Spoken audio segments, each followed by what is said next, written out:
हम अब बाबुल की मीनार के मनन चिंतन के दूसरे भाग को सुनेंगे. We'll now listen to the second part, that is the continuation of the meditation of the Tower of Babel. Thank you. आज हम बिल्कुल विपरीत कार्य को करते हैं, क्योंकि अगर हम चर्चेस को बनाएं, ऑल्टर्स को बनाएं या कुछ भी कार्य करें, वहाँ नक्काशी होती है, तराशा जाता है, उसे घिसा जाता है, उसको खूबसूरत बनाया जाता है, क्योंकि कहीं ना कहीं हम ये जानते हैं, ये समझते हैं कि उस खूबसूरती में हम परमेश्वर को नहीं देखते, बल्कि मैं और आप ही परमेश्वर का मंदिर है. ये बिल्कुल विपरीत है उस ओल्ड टेस्टामेंट अंडरस्टैंडिंग के जो हम न्यू टेस्टामेंट में करते हैं, जहां हम चर्चेस को और उन स्ट्रक्चर्स को, जहां पर हम एक कम्युनिटी फीलिंग के तहत एक कलीसिया होकर एकजुट होते हैं, उनको हम खूबसूरत बनाने की कोशिश करते हैं. क्यों? क्योंकि हम कहीं ना कहीं अपने उस खूबसूरती में होकर परमेश्वर की आराधना करते हैं, क्योंकि अब वो हमारे लिए महत्वपूर्ण नहीं है जो हमने बनाया है, बल्कि हम महत्वपूर्ण हैं जो अब परमेश्वर का असल मंदिर है. तो यहां हम पुराने नियम में चल रहे हैं, जहां परमेश्वर की ओर से कई बार, और निर्गमन में जब आप देखेंगे तो वहां बड़े विस्तृत रूप में दिया गया है कि तुम वेदी को कभी भी तराश कर नहीं बनाओगे. हाथ से अगर तुमने उस पत्थर को किसी भी प्रकार से तराश दिया है तो वो वेदी के लिए अस्वीकृत है.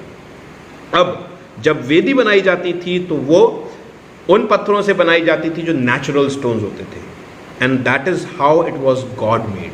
It was not man made. Man was only keeping it together in one place.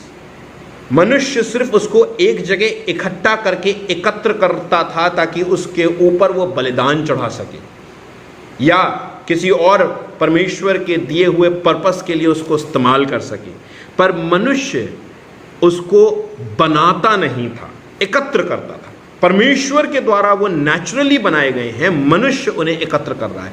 यहां दूसरा उल्लंघन जो परमेश्वर की आज्ञा का हो रहा है, पहला जहां परमेश्वर ने कहा कि तुम एक साथ नहीं रहो, फैल जाओ, इस पृथ्वी को पर बढ़ जाओ और इस पृथ्वी को ओवर पावर कर लो, उसका उल्लंघन हो रहा है. ये एकत्र हो रहे हैं और अब ये ईंटें बना रहे हैं, पत्थर छोड़ रहे हैं. ध्यान दीजिएगा, गॉड मेड को छोड़ा जा रहा है, मैन मेड को एक्सेप्ट किया जा रहा है.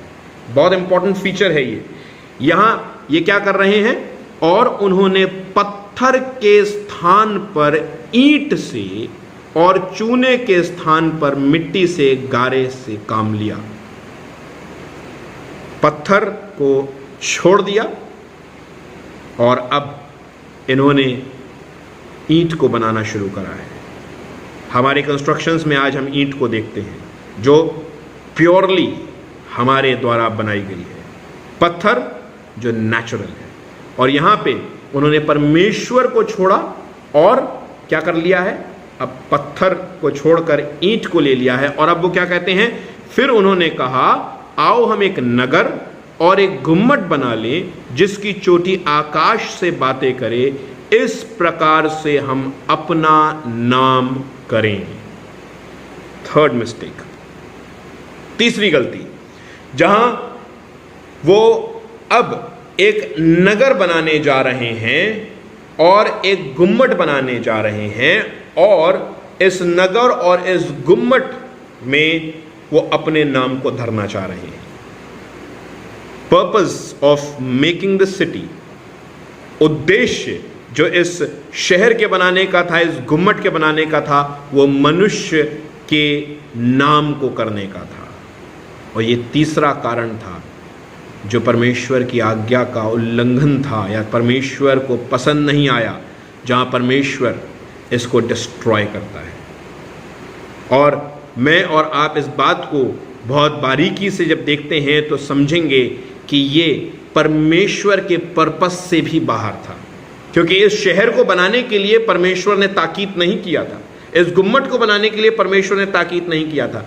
ये अपने ओर से इस नगर को बनाना शुरू करते हैं, इस गुम्मट को बनाना शुरू करते हैं, अपने ही सोच से परमेश्वर के दिए हुए नेचुरलिटी को तिरस्कृत करके, अपने तराशे हुए चीज़ों को, अपनी बनाई हुई चीज़ों को एक्सेप्ट करके उन चीज़ों को बनाने की कोशिश करते हैं. और इसलिए कहीं ना कहीं ये एक गड़बड़ी मनुष्य में अपने आप से आ जा रही है, जहां परमेश्वर अब क्या कर रहा है, एक गड़बड़ी उनके अंदर पैदा कर रहा है। एक गड़बड़ी जो उनके अंदर अब उन्होंने अडेप्ट कर ली है, और एक कंफ्यूजन या एक गड़बड़ी जो अब परमेश्वर उनके मध्य में दे रहा है, जो उनके लिए बिखराव का कारण होगा, उनकी एकता को तोड़ेगा। जहां हम देखते हैं 5वीं आयत कहती है, जब लोग नगर और गुम्मट बनाने लगे, अभी बनाना पूरा नहीं करा है, प्रारंभ किया है, चल रहा है कंस्ट्रक्शन, तब उन्हें देखने के लिए यहोवा उतर आया।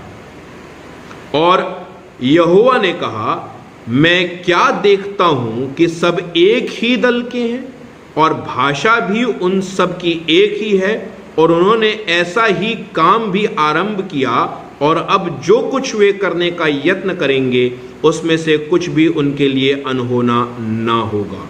इसलिए आओ हम उतर कर उनकी भाषा में गड़बड़ी डालें कि वे एक दूसरे की बोली को ना समझ सकें।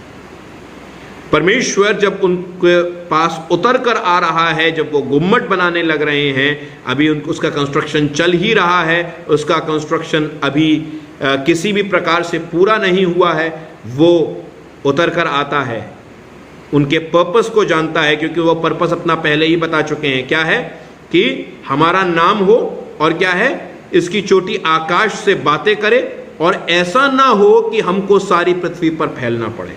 हम फैलना नहीं चाहते, परमेश्वर ने हमें फैलने के लिए बोला, हम फैलना नहीं चाहते।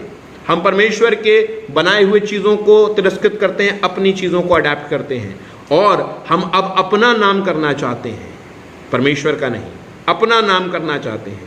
और परमेश्वर उतर कर आता है, देखता है कि इस गुम्मट, इस शहर के बनाने की शुरुआत, इसके बनाने का पर्पस, इसके बनाने का कंटेंट परमेश्वर की ओर से नहीं है, और इसलिए वो कहता है, आओ हम इनमें गड़बड़ी डालें। क्यों? क्योंकि ये एक ही दल के हैं, एक ही मन के हैं, एक ही भाषा है, और ये जो चाहेंगे सो कर लेंगे। क्योंकि कहीं ना कहीं परमेश्वर मनुष्य की उस ताकत को जानता है, जहां मनुष्य परमेश्वर ही के स्वरूप में बनाया गया है। परमेश्वर तो नहीं है, पर परमेश्वर ही के स्वरूप में बनाया गया है। इसलिए परमेश्वर क्या करता है, उनकी भाषा में गड़बड़ी को डालता है, और वचन कहता है कि उसके बाद परमेश्वर का वो पर्पस पूरा हो जाता है कि वो अलग अलग हो जाते हैं। कई बार मैं और आप इसी कार्य को करने लगते हैं। They were making a city for themselves. They wanted a name for themselves. वो अपने लिए एक शहर बना रहे थे, अपने लिए नाम कमाना चाहते थे। परमेश्वर के दिए हुए आज्ञा में जहाँ परमेश्वर कहता है कि तुम इस पृथ्वी पर फैल जाओ, उसको पूरा नहीं करना चाहते थे, और इसलिए परमेश्वर ने उनको फैला दिया भाषा की गड़बड़ी डालकर। और हम जानते हैं पेंतिकोस्त के दिन यही भाषा की गड़बड़ी को फिर से परमेश्वर ने यूनिफाइड कर दिया, जहां वो अलग अलग भाषाओं के लोग परमेश्वर के सुसमाचार को एक ही आवाज में, एक ही भाषा में सुन रहे थे। कितनी सुंदर बात है कि परमेश्वर ही ने भाषा की गड़बड़ी को डालकर लोगों को फैला दिया, क्योंकि वो चाहता था कि वो पृथ्वी पर भर जाएं, एक जगह ना रहें। और अब जब वो अलग अलग हैं, और जब वो समय आया है जब परमेश्वर ये चाहता है कि वो परमेश्वर के उस सुसमाचार को समझें, सुने, और उस सैक्रिफिशियल एक्ट को जो उनके लिए किया गया है उसको समझकर उस पर विश्वास लाएं, तो परमेश्वर उसी भाषा के बैरियर को गिरा देता है, और उस भाषा के बैरियर को अपने आत्मा की उपस्थिति से वो गिराता है। पर सवाल उठता है कि इस टावर ऑफ बाबेल में किस प्रकार से हम मनुष्य के कौन कौन से स्वभाव को देखते हैं। हम मनुष्य के नॉन अलायंस को देखते हैं कि मैं परमेश्वर के साथ जुड़कर काम नहीं करना चाहता। हम उस ऑपोजिशन को देखते हैं जहां वो परमेश्वर के विरुद्ध कार्य करने लगते हैं, परमेश्वर के पर्पस के अगेंस्ट चलने लगते हैं, भागने लगते हैं। जैसे योना तरशीश को भागने लगते हैं परमेश्वर के विरुद्ध और परमेश्वर के उस पर्पस से अलग। और उसके बाद हम देखते हैं कि वो एक नगर बनाना चाहते थे। नगर जहां आज इस लॉकडाउन के सिचुएशन में अगर मैं और आप देखें तो नगरों की क्या स्थिति है। नगर जो सूने पड़े हुए हैं, नगर जो हमने अपनी सेफ्टी, अपनी सिक्योरिटी, अपने सप्लाईज की परिपूर्णता के लिए बनाई थी, उस सब बातों के लिए कहीं ना कहीं हम डरे सहमे अपने घरों में बैठे हुए हैं। परमेश्वर के नगर को छोड़कर मनुष्य अपने नगर बनाने लगा, और यही सबसे बड़ी गड़बड़ी है जो मनुष्य ने की है। ये लोग परमेश्वर की आज्ञा का उल्लंघन करके अपने नगर को बनाने लग गए, और क्योंकि अपने नगर को बनाने लग गए, परमेश्वर उतर आया और उस नगर को उसने डिस्ट्रॉय किया। अगर आप देखें तो आप इस बात को समझेंगे। आखिर में अगर आप पढ़ें तो जब उन्होंने उस नगर का बनाना छोड़ दिया तो उस जगह का नाम वहाँ मेंशन्ड किया गया है। यहाँ पढ़िए, इस प्रकार यहोवा ने उनको वहाँ से सारी पृथ्वी के ऊपर फैला दिया और उन्हें उस नगर का बनाना छोड़ दिया। इस कारण उस नगर का नाम बैबिलोन पड़ा, क्योंकि सारी पृथ्वी की भाषा में जो गड़बड़ी है वो यहोवा ने वहीं डाली थी। बैबिलोन एक बहुत इम्पॉर्टेंट फिगर है बाइबल में। बैबिलोन जो सिटी ऑफ गॉड नहीं है, सिटी ऑफ मैन है। सिटी ऑफ गॉड क्या है? जेरूशलेम, यरूशलेम।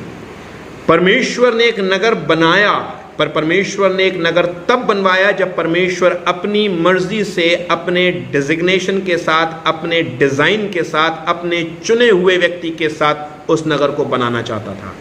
दाऊद जिसका उसने चुनाव करा, और उसी के वंश में सुलेमान जिसका उसने चुनाव करा कि वो मंदिर बनाए।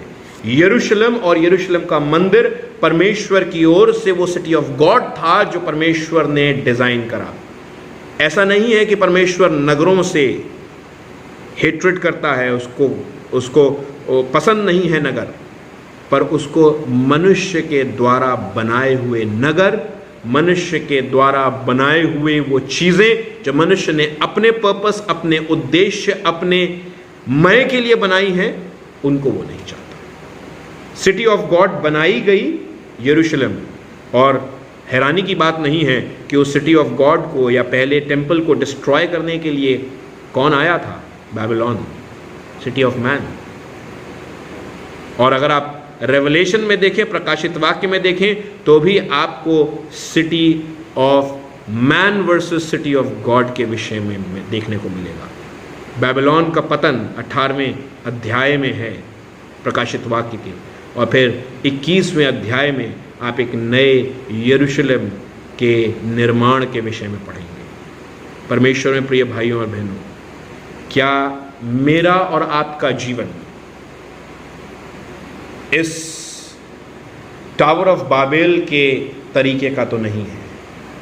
क्या मेरा और आप का जीवन, उसकी बसावत, उसके उद्देश्य टावर ऑफ बाबेल की तरह तो नहीं है?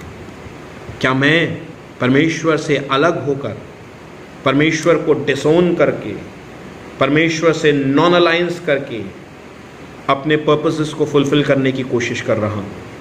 ध्यान कीजिएगा, अगर ऐसा कर रहा हूँ तो मेरे जीवन में गड़बड़ी निरंतर बनी रहेगी। मेरे जीवन के कार्य सफल नहीं होंगे, क्योंकि वो मैंने अपने उद्देश्यों को पूरा करने के लिए बनाए हैं, परमेश्वर के उद्देश्यों को पूरा करने के लिए नहीं। परमेश्वर में प्रिय भाइयों और बहनों, इस टावर ऑफ बाबेल से आज मेरे को और आपको शिक्षा लेनी है कि मैं जो कुछ करूं, चाहे वो मेरे अपने जीवन में हो, मेरे पारिवारिक जीवन में हो, मेरी कलीसियाई जीवन में हो, चाहे मेरे द्वारा दी गई सेवाएं हों, मेरे द्वारा किए गए कार्य हों, वो सब परमेश्वर के उद्देश्य में होने हैं। अगर वो परमेश्वर के उद्देश्य में नहीं है तो ध्यान कीजिए, गड़बड़ियां डाली जाएंगी, और उसको डालने वाला शैतान नहीं, परमेश्वर होगा, क्योंकि वो परमेश्वर के उद्देश्यों में नहीं होकर काम हो रहा है। क्योंकि मेरा जीवन परमेश्वर के उद्देश्यों में खरा नहीं उतर रहा है, कार्य नहीं कर रहा है, इसलिए कोई और नहीं, परमेश्वर खुद उसमें गड़बड़ी डालेगा। और अगर मेरा जीवन परमेश्वर के उद्देश्यों के लिए कार्य कर रहा है तो ध्यान कर लीजिएगा, शैतान कितनी भी गड़बड़ी करना चाहे वो गड़बड़ी नहीं डाल सकता है, because I will be protected by God and He alone is enough for me. मैं परमेश्वर के द्वारा प्रोटेक्टेड रहूंगा और वो काफी है, वो अकेला ही काफी है कि हर एक प्रकार की गड़बड़ी, हर एक प्रकार की आपदा को मैं उसके पावर से, उसकी सहायता से उसका सामना कर सकूं। परमेश्वर में प्रिय भाइयों और बहनों, मेरे को और आपको इस बात को देखना है, क्या मैं इस सिटी की तरह रहना चाहता हूँ जो कहीं ना कहीं कर्स्ड थी, श्रापित की गई, या मैं जेरूशलेम की तरह बनना चाहता हूँ जो ब्लेसेड है। परमेश्वर हम सबको बहुतायत की आशीष दे, हमारे परिवारों को आशीष दे और हमारे जीवनों में अपने उद्देश्यों को पूरा कराए। आइए हम प्रार्थना करें। महान जीवित सामर्थ्य परमेश्वर, हृदय से आपका धन्यवाद अर्पित करते हैं प्रभु, आपकी तमाम आशीषों के लिए धन्यवाद अर्पित करते हैं प्रभु, क्योंकि आपने अपने अनुग्रह में, अपनी दया में, अपनी सामर्थ्य में हमें जीवन दिया है, जीवन की आशीषें दी हैं। और प्रभु सच में अपने उस उद्देश्य में प्रभु परमेश्वर आप हमें दिन प्रतिदिन आगे बढ़ाते हैं। प्रभु होने पाए हम इस बात की समझ रखें कि कई बार हम आपके उद्देश्यों को छोड़कर अपने उद्देश्यों को पूरा करने लगते हैं, अपना नाम करने लगते हैं। प्रभु होने पाए हम इस कार्य को करने से बचें और प्रभु परमेश्वर सिटी ऑफ गॉड में रहें, सिटी ऑफ मैन में नहीं। हमेशा आपके लिए नगरों को बनाएं, अपने लिए नहीं, क्योंकि प्रभु आपके बनाए हुए नगर स्थिर रहेंगे और हमारे बनाए हुए नगर निरंतर तोड़े जाएंगे। सारा आदर महिमा आपको देते हैं। प्रार्थना करते हैं कि आप हमारे परिवारों के साथ हो, हमारे घरों के साथ हो, आपके लहू की छाप हमारे ऊपर हो, ताकि प्रभु परमेश्वर हमें इस आपदा में बचाए जाएं और आपके लिए प्रभु तैयार किए जाएं, परिपक्व किए जाएं, कि आपके कार्यों को आगे आने वाले समय में इस दूसरी दुनिया में जो बनाई जा रही है प्रभु पूरा करने वाले हो। सारा आदर महिमा आपको देते हैं, मांगते प्रभु श्री कृष्ण। हमारे बाप तुझे आसमान पर है, तेरा नाम पाक माना जाए, तेरी बादशाहत आए, तेरी मर्जी से आसमान में पूरी होती है, ज़मीन पर भी हो। हमारे रोज़ की रोटी आज हम बख्श दे, जिस हम कसूरों को माफ़ करते तो हमारे कसूरों को माफ़ कर, हमें आजमाइश न पड़ने दे बल्कि बुराई से बचा, क्योंकि बादशाहत कुदरत जलाल हमेशा तेरा ही है। आमीन।